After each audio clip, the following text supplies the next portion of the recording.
1965 to 1980, amongst the most significant era in India's growth story. Let's call this the License Raj generation. It was at its peak during this time. The elites and the business houses had complete control on the systems.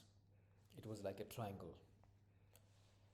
Licenses to restrict the entry of any new player into the game. Bank credit, as the banks got nationalized and reached to the villages and the cities and the towns. But the access to credit, of course, with the permission and authority from the politicians, was to the selected few. We know the usual suspects, these business houses, we've spoken about them in our previous talks. And the politicians, who were they? Well, 90% plus of these are from the erstwhile princely rulers, the landlords, and the descendants of the representative of these business houses, and rich businessmen. They had the control and power, and that made India very limited in the choices. Protectionist. Who were getting these protections? Maybe these business houses, so that they can prosper and get the best on their profits. There were some challenging times as well, as the 65 and the 71 war happened. By this time, learnings from the 62 came handy.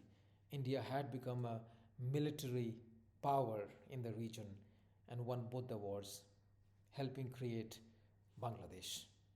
Pokhran happened. India became a nuclear power, amongst the very few in the world, becoming a deterrent. In space, SLV 3, the Aryabhata, got launched, though with the Soviet help, but ISRO had proven its mettle and came out as a shining star in India's armor. There was a huge focus on the education. The IITs, NITs, Navodaya Vidyalayas, medical institutions, accountants institutions have started giving the results. And the Indian middle class realized that they could dream. They worked extremely hard into engineering, medicine, financial educations, and came out the brightest, looking for security, government jobs, bureaucracy. The best of the minds maybe thought that they could not prosper as much as per their potential left. Brain drain started. We hear the stories about how the guys from India and the Western world came and set up the best of the companies. India's loss. This was politically also a very significant period. Janasangh and Janata Party merged and formed Bharatiya Janata Party. First time the population had an alternative over the Congress. Janata Party even came into power, and democracy got tested. As there was no unrest, power got shifted. Internally, there was a lot of unrest. Punjab, northeastern states, eastern states. But the system was still functioning well. Sports was still a far cry, not a professional career option. Though India won the gold in the Moscow Olympics in 1980, but largely the sports was played to get the government jobs to have securities. The brightest of this era point is the education and how the Indian youth worked and improved on their logical reasoning, which pretty much set the base for the next generation of 81 to 91, which led to the liberalization and India's entry into the digital world.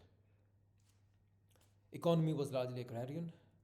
Green revolution, white revolution brought some security with regards to grains, dairy, and milk products.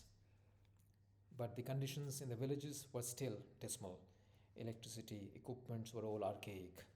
It was the hard work of the Indian population which still produced, which made India self-sufficient, at least in food grain and food security. A lot to be done. Interest and profits were still consolidated with some business houses. The gap between the poor and the rich only widened. But India continued to struggle for its growth. Stay tuned for the next talk. 1981 till 91, maybe India's real independence as the economy opened up. Cheers.